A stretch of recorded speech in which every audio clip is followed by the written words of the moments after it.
Okay, in the absence of a current seating president, I've offered to preside at today's special meeting, so I'd like to call us to order at 4:03. That's number one. Number two, roll call. Ira Bersofsky. Here. Betsy Conn here. Gwen McMullen. Here. Armando Zambrano. Present. Thank you. Item three, public communication. We have several requests to speak in this general section of public communication.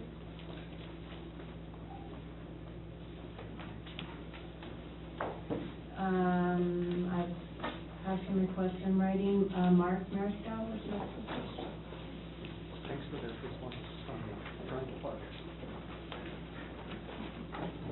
Mark Mariscal. On item 3, it's not on the agenda, so it's a good time to talk about this. After hearing what we heard at the last board meeting, I kind of quickly shared a thought with Ryan, but I just think the importance of fiscal cautiousness going down the road for the next few months ought to be something that the board and the staff consider. Really, the idea was there was a budget mid-year adjustment at the last meeting that adds a good amount of dollars for some more books, materials, and then there was that discussion of purchasing the extra bookcases and all that. But in light of knowing where some things are, I just suggest that there should be a little bit of cautious approach going forward on the expenditures until some of the things that we've heard lately get settled. So that's all I have for that. Renee Amy?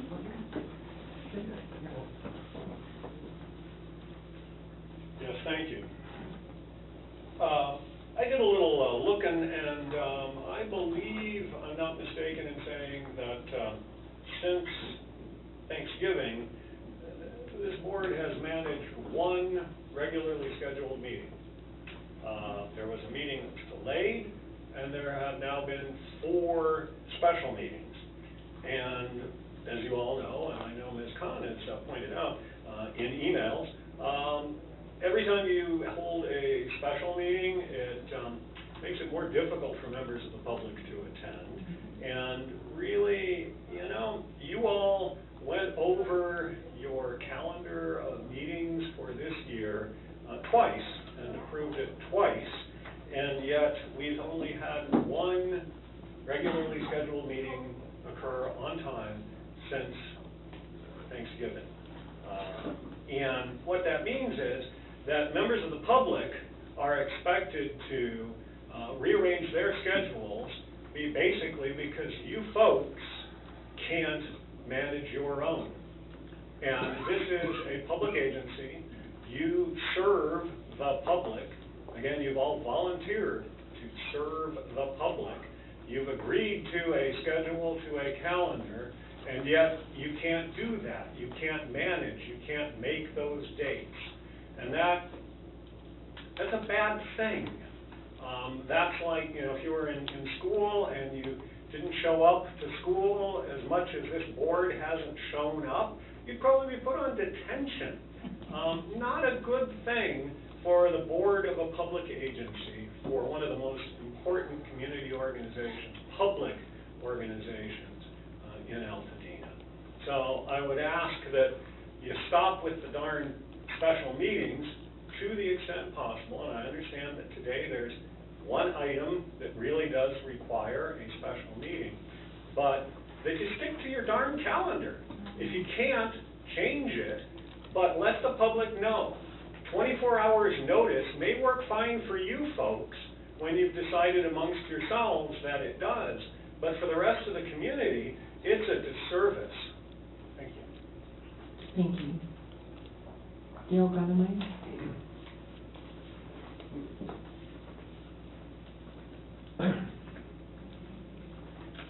Acting President Conn and members of the board, I am pleased to see Ms. Conn in the position of chair. I hope that's not just a temporary phenomenon and that you'll have the wisdom to keep her there. And as one step towards the elimination of the dead hand here today to talk about Mr. Trustee Brashofsky again. I remind you in my last remarks, we presented to the board and talked about November 2017 emails by Trustee Brashofsky, in which he was unsuccessfully ultimately lobbying for a second board term as president, because the fun was about to begin.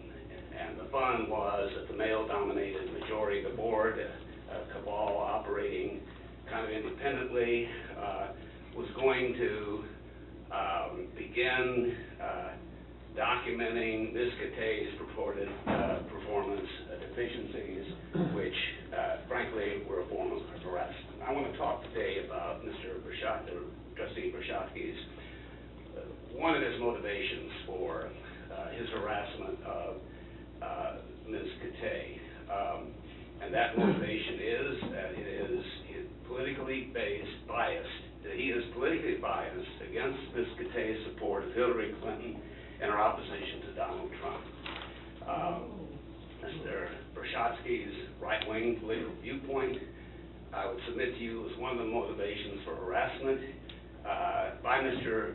Brashofsky, Trustee Brashofsky, that caused Ms. Katay to be on medical leave for stress caused by his Trustee Zambrano's and ex-Trustee McDonald's conduct. I submitted to you some emails. The first of those emails is an email from Mr. Brashofsky to my client, Mindy Katay, on February 17, 2017, in which Mr. Brashofsky does a couple of very remarkable things. And you know who I voted for. What's that about? Mr. Bernhardt, can I ask you to speak into the I'm mic? sorry, thank you. So what's that about? What that's about is that Mr. Brashofsky was pretty open that he voted for and supported Donald Trump. Mindy Katay had on her bumper sticker a Hillary Clinton bumper sticker prior to the November election, and afterwards she had a resist bumper sticker. Resist, commonly meaning resist Donald Trump's regime. So, and Mr. Brashofsky commonly referred to and needled Ms. Katay because he was a supporter of Donald Trump and voted for it, and that's what he was reminding her about when he, on February 17, 2017, said, "Then again, you know who I voted for." That's also what he was talking about when he told a subordinate of Ms. Katay that I wonder what she would say if I ripped her bumper stickers off.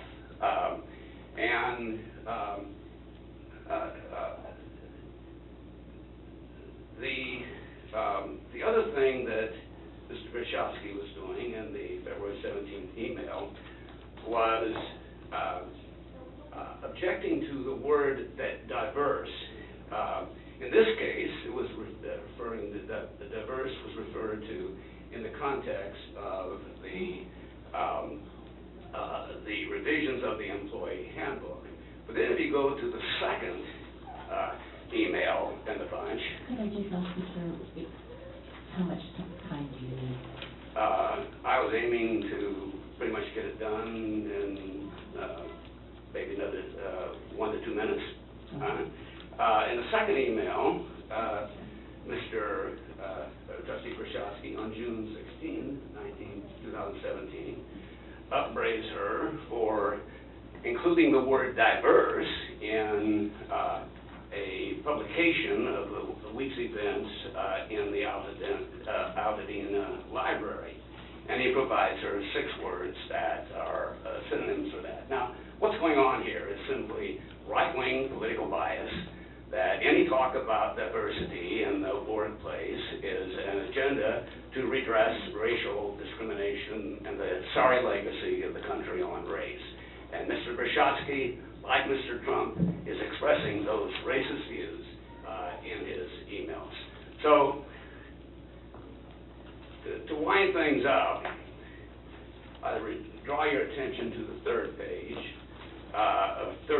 pages of the email, an email string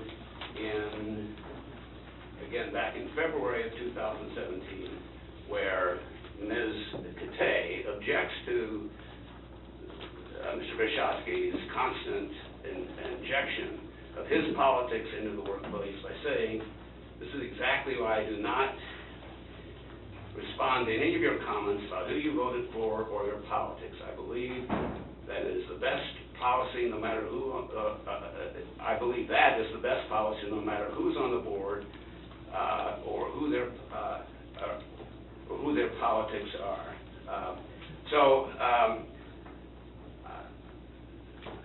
Mr. Brzezinski is frankly a Trump wannabe. He inappropriately has injected his motivations into the workplace. I would urge that Mr. Trustee Brzezinski resign. That would be, right now, with Mr. McDonald's resignation, there's one down, one more to go. Thank you. Thank you for your comment.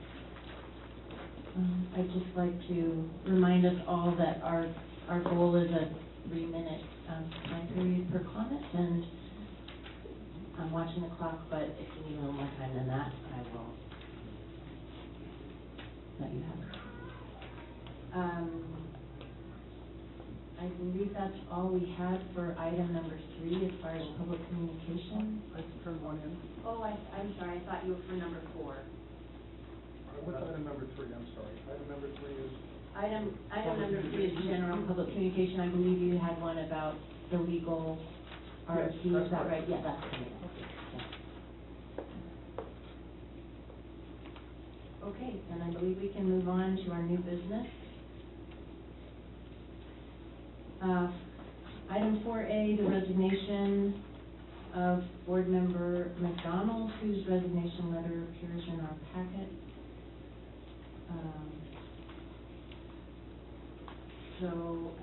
Ryan, if I may, I think I'll ask you to speak to the process that we need to consider in terms of filling that vacancy.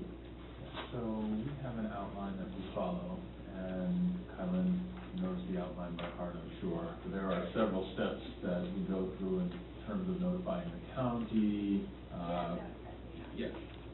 Yes, we've done that already. I was getting to that part. The next part. Notifying the county, presenting it in the board package, going all the way through the advertisement of the position, the interviews for the position, and then appointing someone to fill the position. So at this point, I was going to let Kylan say where we are in that process and then what's coming up next. So we did notify the county already. So at this point, the board, because of the timeline with the May meeting being moved up, it was suggested that we do this as a special meeting so that we have enough time to advertise the position. Normally with the 4 weeks or a month, it would be enough time, but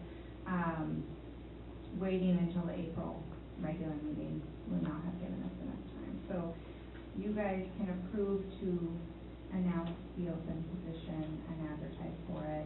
Ryan would receive the applications and the questionnaires, and then the May meeting would be when you would do the interviews and appointment, because there has to be at least 15 days of the position being advertised.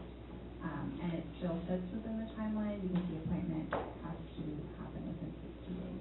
But because that meeting was moved up, then it still fits the timeline. Can I just ask, so you can remind us and everybody in the room that we rescheduled the May meeting, but it fell on Memorial Day on our regular schedule, so it's 1 week prior. Yes, May 21st. So, everybody, mark your calendar. May meeting is May 21st. At 5? Pardon me? Yes. Regular time? So, any discussion from board members? Oh, wait, we have public comment about this too. So, Mark, do you want to speak to 4A? Sure.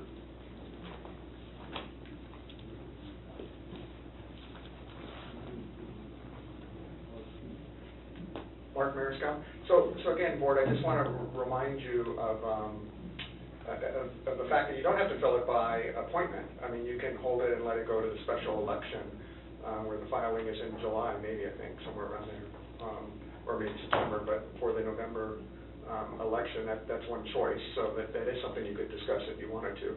Although I think filling it is probably a smarter move to do. But the second thing is hopefully after this meeting, but before, if you go forward with an appointment, that it's clearer that the position, which would mean four positions would have to be up for election in November, but that the position is defined enough to know, and if the rules are defined enough to know that if the former position was in the beginning of the first half of a 4-year term, meaning it wasn't up until 2020, the question would be would that position, just like one of the other ones possibly, would have to run in 2018 and then run again in 2020. So I know there's a little bit of confusion with that, but I think by May that would all be settled. So I know the election code has something in there, but there were just a couple little questions on that issue before. Thank you. So just to speak to that really quickly, we have been in touch with county council on that issue, and they've given us a definitive answer. So we first spoke to the election coordination division, and the rules, because the years of the terms were changed to even numbers, they suggested we talk to county council. So we did, and both Betsy C. and John C. will be up for election this November, and that is to fill the unexpired term until 2020. So that seat would then be up again in 2020. And with John's, it was in the first half of the term, so that's why that seat would be up as well. So we clarified all of that. Okay. So as I recall, in the process where I applied, the paperwork originally said that any applicant should be prepared to possibly run, but now we know they will definitely need to run, so we can say that. Yes, Right? we can change that. Okay. Thank you, Mark. Renee? Thank you, yes, and I'd like to thank staff for explaining to some degree the process. I had come here with the thought that I might be able to expedite a situation and make it move along a little bit faster, and that is sometime back after the revelations at the last meeting, I sent two members of the board, two sitting members of the board, Mr. Zambrano and Mr. Brzezinski, emails basically demanding that they resign from the board. I was hoping that today, should they choose to do so, at this juncture, that would save the process a little bit of time in terms of replacing them. Clearly, I believe they need to, based on their violation of the Brown Act, as I read it, repeated and continuing violations of the Brown Act. I believe that their actions were a stain on the good name of the library district, and until these gentlemen resign or are replaced on the board, that stain will continue to linger. So I believe the honorable thing, the only honorable thing for these two gentlemen to do is to resign as quickly as possible. And unfortunately, it's no laughing matter to me. It's really a tragedy that there was what might be termed a conspiracy to violate the Brown Act by these gentlemen meeting in secret with the one member who, for whatever reason, did resign after the revelations. And I just wish that these two would, like I say, do the honorable thing. Thank you. Thank you. Mr. Zimmerman?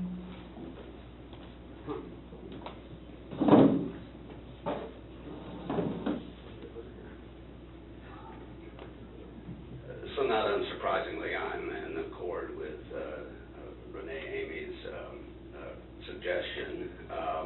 And last time I talked about combat pay for Mr. Roy, I want to talk about combat warnings to potential applicants for the board, or applicants for the board.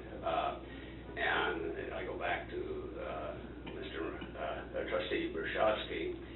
not only do you have someone who has been operating from political bias, but frankly has operated from a sexist bias.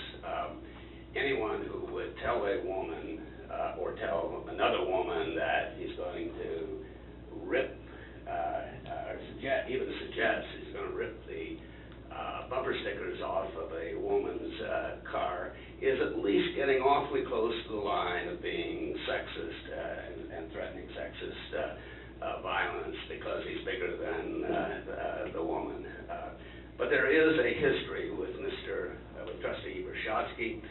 At the time he became a trustee, his treatment of the female leader of the Friends of the Albany Library Board was aggressive and disrespectful. You can look at a December 7, 2016 email to the Friends president and other leaders in the Friends peremptorily telling them you will be left behind if you don't accept Mr. Brushatsky's leadership, and lecturing them that they had spent money unwisely and telling them to leave, follow, or get out of the way. That kind of peremptory tone is a typical male approach to reflect the patriarchal views against women. Mr. Brushatsky has disrespectfully treated the two key professional women who provided outside services to the library, human resources provider Adriana Adams-Lee and attorney Shannon Jenkins. Trustee Brushatsky's disrespectful treatment of Ms. Jenkins was apparently a factor in her law firm's resigning as counsel to the trustees. And as I developed last time, Trustee Brushatsky has been part of a male cabal within the Board of Trustees that has operated legally and has as its agenda to harass the female director of the library out of the workplace, which they have at least partially succeeded. We need to get him off the board so we can create the conditions that Mindy Katay can come back to work. Thank you. Thank you. I think that's the extent of our public comment on section 4A. Any discussion on the board about this question of the process to fill our vacant seat? Then I would like to ask for a motion that we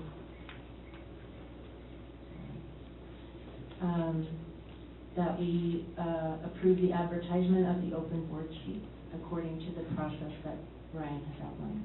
I'll make that motion. Okay, it's been moved by Armando, seconded by Gwen. All in favor? Aye. Opposed?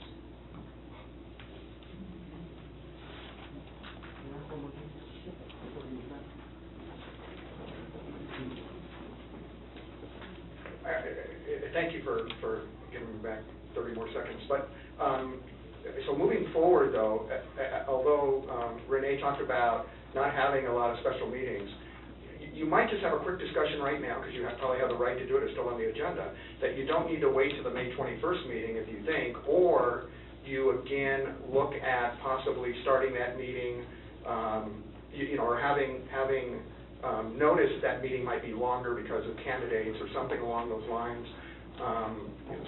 Just again, if there's a possibility to move it quicker, there's nothing to say that you can't have a meeting on a May 14th.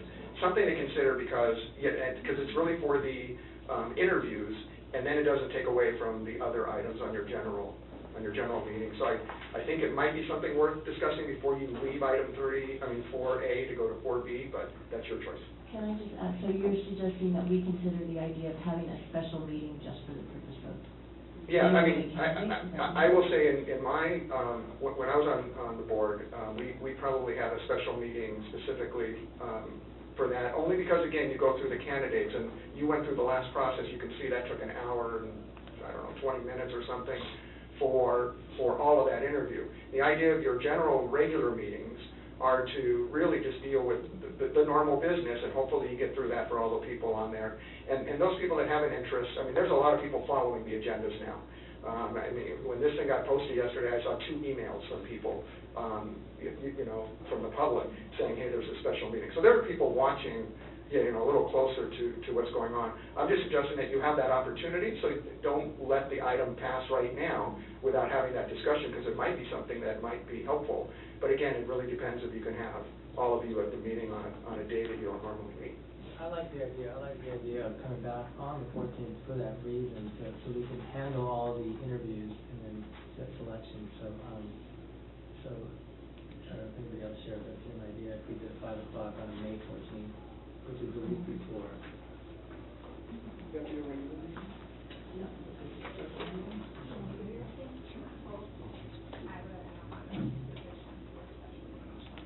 Hey, well, yeah. So there's special, for having done it that way.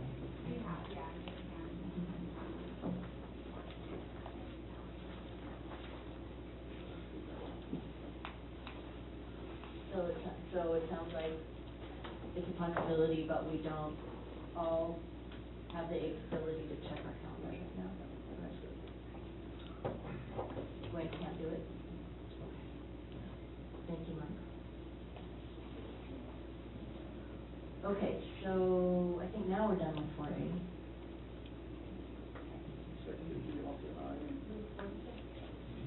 Okay, so now we can move on to 4B. We do have some public comment.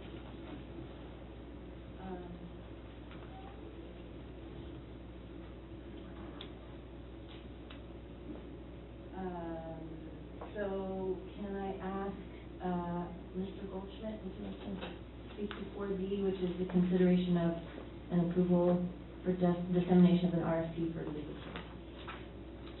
Thank you.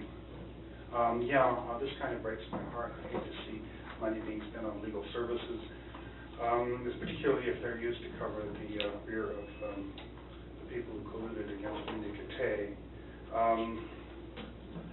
It's a shameful what happened with the director, and then what's come to light from the emails about how several of the 3 of the library directors have colluded to try to get her out for no understandable reason to anybody else.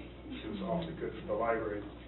I'm wondering if you can't just step down and make this so much easier, and not have to worry about lawsuits or going to court. Just make a deal and just get off the board. There's nothing in it for you. And I think Mr. Zambrano particularly, since you work for the Attorney General, and you must, you're an attorney and you must understand the ramifications. I think that it's probably your best interest to get off the board. I don't think the Attorney General looks, kindly on people who just collude to break the Brown Act. I just would oppose trying to get any kind of legal action going here, or sending out an RFP for an attorney to protect the board. I think the board, those people, those 2 of you who are still on the board, Mr. Michalski and Mr. Zambrano, I wish it would be so much less expensive and less fraud if you just step down. Thank you. Thank you. Rainey, would you like to comment?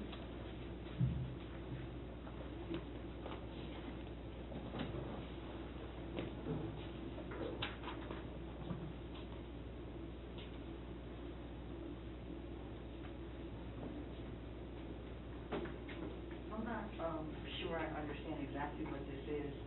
The one thing that concerns me is the money. The money that we have for the library is supposed to be for the library and not to spend on lawyers. And it looks like from what it says on this item, it says legal interest at Library Board of Trustees meetings, which are only held once a month, which means you'd be here every meeting, and that's money that could be better spent for the library. So if you guys, whoever's on the board, do what you're supposed to do, you have the county to refer to for legal matters. So I really don't think that you need to do this, and I oppose it, and people in my census tract and neighborhood also, so I'm speaking for them too. Thank you. Thank you.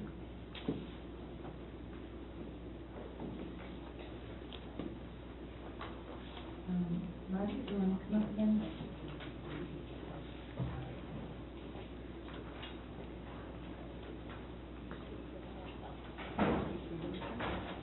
Mark Marisco.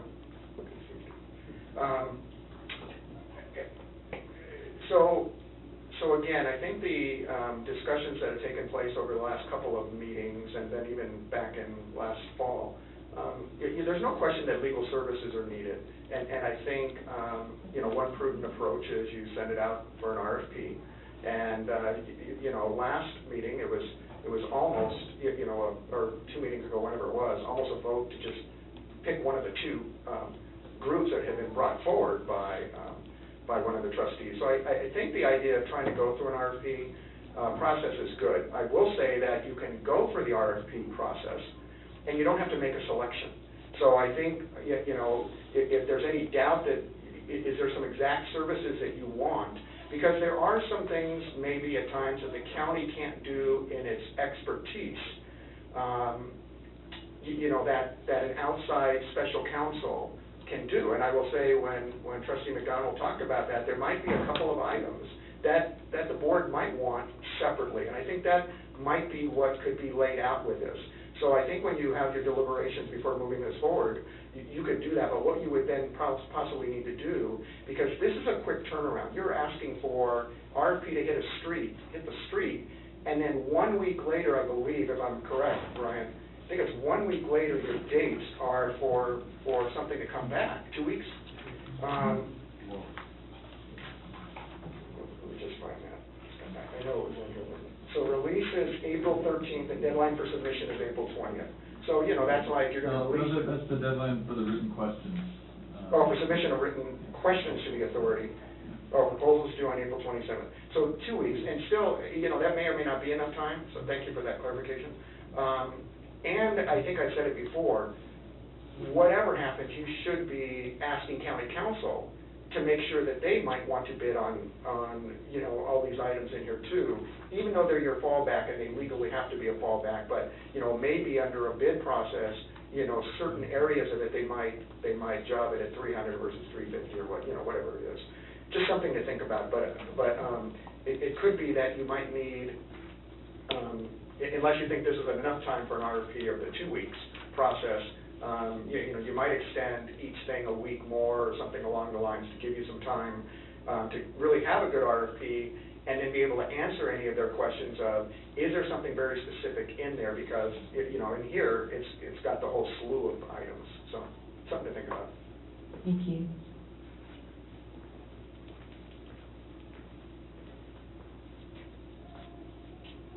Renee? Thank you. First question I would have is, so this is on the agenda for a special meeting. I'm confused. Standard business practice, you get an RFP, you do it. I see absolutely no reason that this would be on the agenda for a special meeting. And this is exactly the sort of thing I was mentioning earlier about how it does a disservice to the community, because this is not only a decision-making body that represents the community, this is a deliberative body that should deliberate in public. You should be discussing this between and amongst yourselves in front of the public instead of hiding from the public and discussing this sort of thing via email through illegal secret meetings in violation of the Brown Act. Point one. Point two.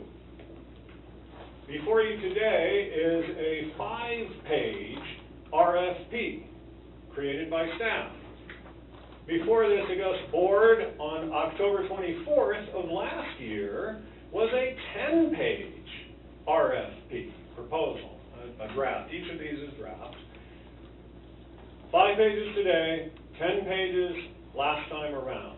Last time around it was created by staff, including Director Mindy Katay. This time it was created by staff, excluding Director Mindy Katay. Now, we just heard from Mr. Mariscal asking and questioning some of the timing on things. 2-week periods, he suggested doing a 3-week period. As he spoke, I took a look. And wouldn't you know it, Director Katay had recommended or proposed a 3-week time period. Apparently, the legal world and proposal writing has accelerated in the few months since. But I I don't mean to make light of this because it's not a funny subject. It's deadly serious. The quality of legal representation and the quality of what you buy is determined by the request for proposal, by the contract you sign, by those requirements that this board put forward. One of the issues I've heard this board talk about is the amount, and staff, the amount of time it takes to get a response from attorneys representing this library district. There is nothing about that in this draft before you today. Of course, it is in the one from October. What can I say? There's nothing in this current request for proposal regarding a proposed contract term. How long do you want these people? How are they going to price? If you're going to get them for 30 days, 60 days, 90 days, a year, 2 years, 3 years, 4 years, 5 years, they're going to price differently. I know I would as both a contractor and as an attorney. Turns out that, in the one from October with all those extra words and extra pages, there is a proposed contract term. There's a whole bunch of information missing from the truncated version you have before you today that's in and delineated in and by the 10-page proposal provided to you last October. I don't understand why.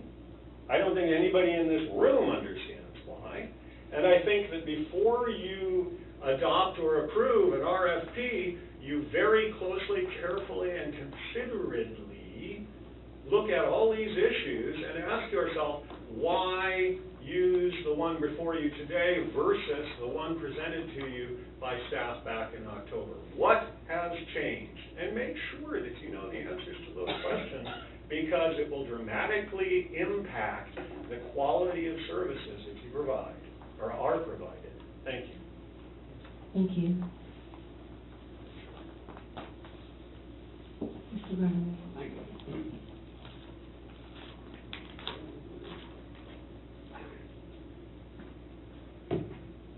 So this item was kicked over from the last meeting, at which point in the meeting I objected to it on the grounds that you were getting good services from the county council and therefore should not go to an additional council. Trustee Brzezinski later responded that this was not replacing the county council, and he was quite correct, and I apologize for sowing confusion and for sowing distrust of this process of getting an RFP, and when I make a mistake, I will acknowledge it, and I do acknowledge it. So I stand corrected by Trustee Brzezinski on that issue.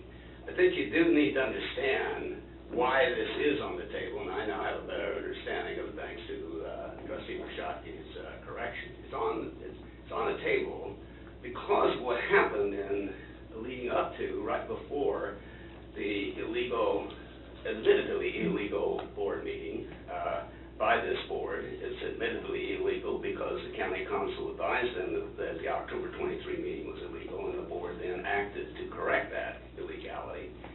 And within a week or so before that, the Treadway firm and Shannon Jenkins, who I referred to earlier, resigned. And so since that time, what you've had are services from solely the county council, although in some of the emails we've discovered, we see that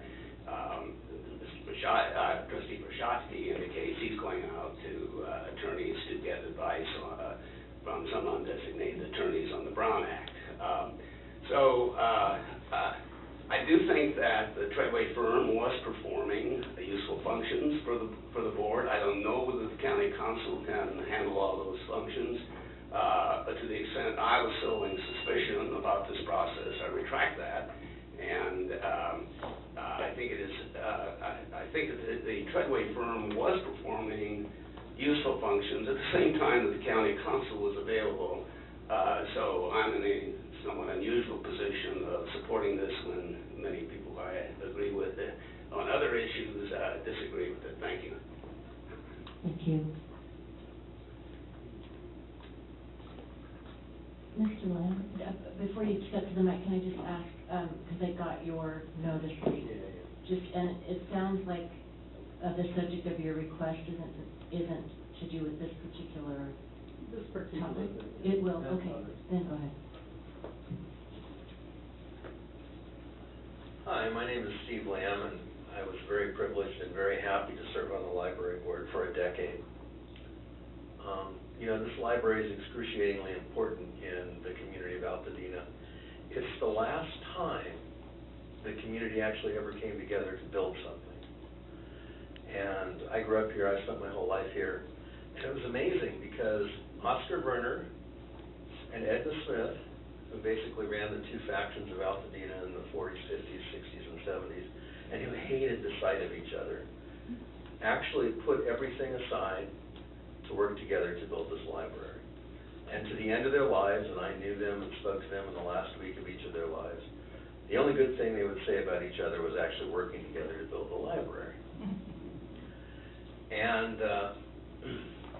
oddly enough, the community is coming together over the library again. Unfortunately, because it seems that the people who are elected to represent us are misbehaving. And I don't know if that's really true, but you wouldn't need legal services if you weren't violating the Brown Act, because we never needed them before. You wouldn't need legal services if you were colluding, apparently for no reason, and there may be a reason that you have not disclosed to us, but apparently for no reason you're colluding to drive out the director because there are some egos or something involved. And you know, sitting down like reasonable adults with one or two people from the community and settling it without the lawyers, that's the responsible thing to do. But this, what you're doing, this is insane.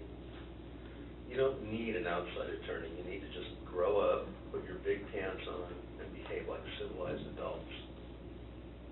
Thank you. I think, if I'm not mistaken, I think that covers everybody who asked to speak. Thank you. Okay. Help me out, I'm not sure if I should make a motion now and then discuss, or discuss and then make a motion. Motion, okay. Then I would like to propose a motion that we approve the dissemination of this RFP for additional legal services according to the district's financial policy. Second that motion. Seconded by Armando. Oh, wait, I didn't move it. Oh, you did? Oh, you're making it. I didn't mean to make it. I meant to ask for it. No, I meant to ask for it, sorry. Right, okay, I will make that motion. Thank you, Armando. Second, anyone? Seconded by Ira. Discussion.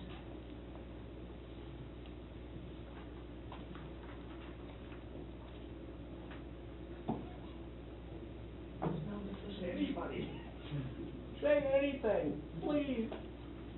A couple things to say. One is, I too have a fiscal concern. Thank you. We have a line item for legal services. We have had, let me back up. I'm new here. Okay, so bear with me while I try to feel like I'm figuring things out as I go. But we have had both private legal counsel or outside legal counsel as well as county counsel services in the past, so this is not unprecedented. I have to say, in my experience over the last 2 months so far, I'm finding out there are lots of ways that attorneys can be involved in things and legal questions can be raised and discussed that don't necessarily have to do with wrongdoing at all, might and might not. We are a legal body and we need legal support, we just do, I think. So whether or not the county council is fully capable of meeting our needs, I don't really have an opinion on, because I can't tell yet.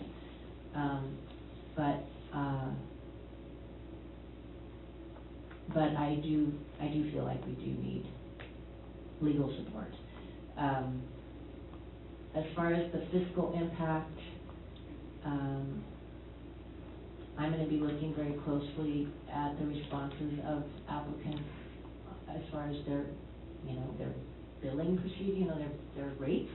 That's certainly not the only thing we're gonna look at. There are a whole host of factors that we're gonna be considering when it comes to evaluating legal counsel. But we are gonna need to do a little math about, how much we might estimate we need their services and what kind of hourly rate they're going to charge and how much that's gonna cost the district. I mean, we have fiduciary responsibility, and I think we're all very, very, keenly aware of that.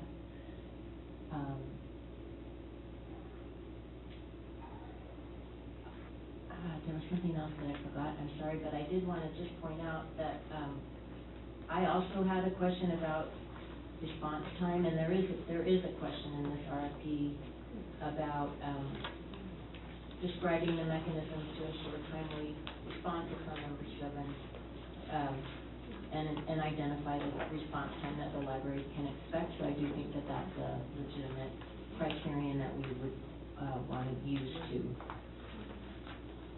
consider applicants for this service that we're asking for.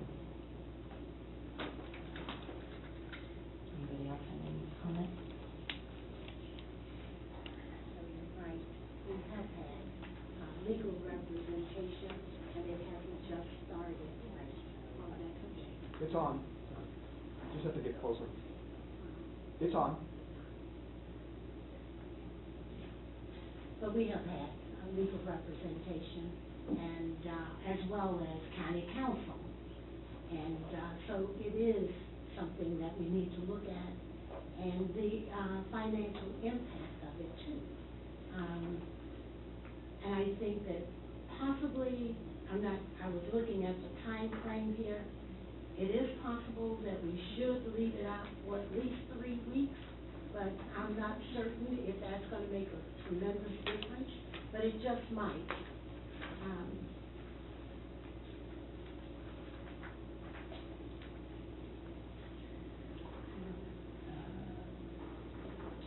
But you got 13, the 20th, and then you got the 27th, proposals due.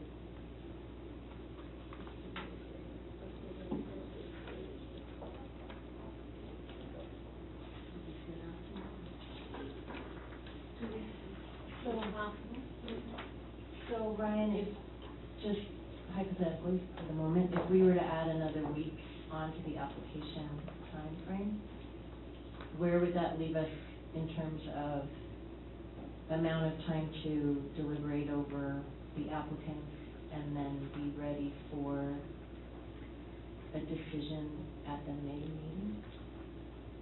Well, the trick in terms of time. So in terms of the dates for the May meeting, the main consideration is gathering the board package, getting all of that information together and having it in time for the board package. So, I'd have to look at my calendar, but, I think we've established if we're going to open the possibility of having a special meeting for, the interviews, there could be a special meeting to consider that if it went over a certain date. I know that might upset some people though, but something to take into consideration. Really the only thing adding a date on there would cause is it would be 1 week later before we got the proposal. So it pushes the process back. It may be that, to consider it, for that board meeting, it would be too late. It may force it to go to a special meeting if you wanted to consider it before, say, the June board. It depends on the board's, preference for the timeliness of getting the service.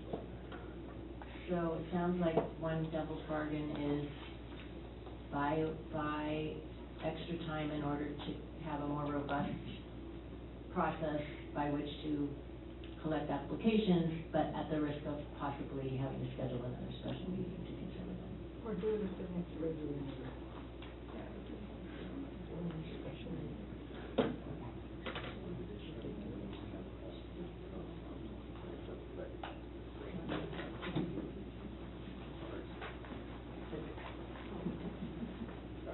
Mark Marisco, thank you again.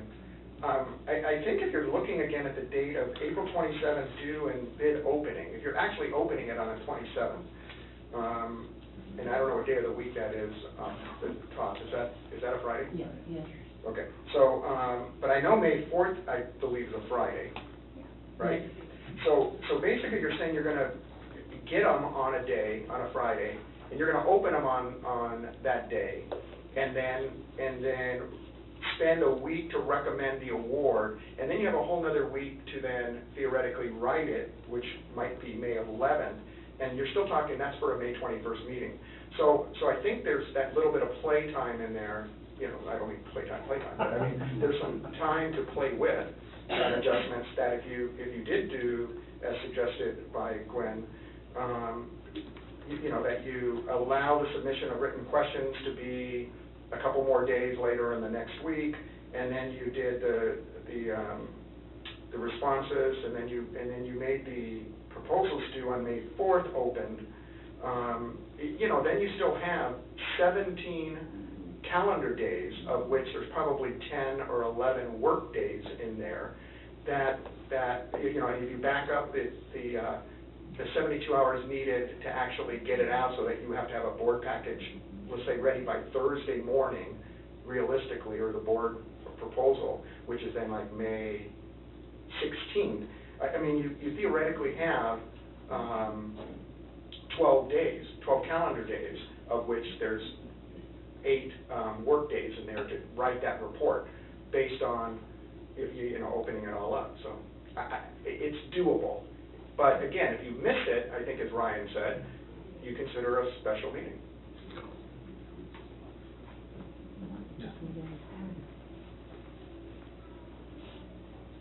I'm gathering up here.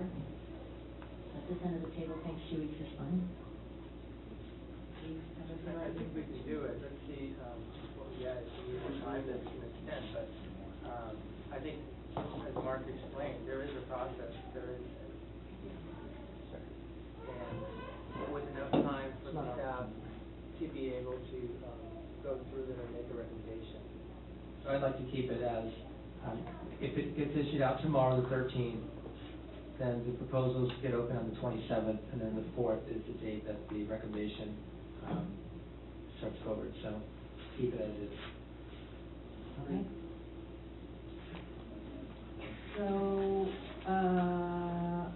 we have a motion, we have a second, and a little discussing. Can I just ask you one question? I know I'm out of order, but I really think it's important. Yes. Can you come to the mic, Randy? I can bring one to you, Randy, so you don't have to. Okay. Oh, wow, I'll be upset. My question is, I'm thinking that what you're gonna do is, obviously, you're gonna hire an outside firm. But my question is, when you go through all of these lawyer applications, are you gonna compare what they do to what the county already does to see if we really actually need to hire one? Because I'm still concerned that we don't really need it.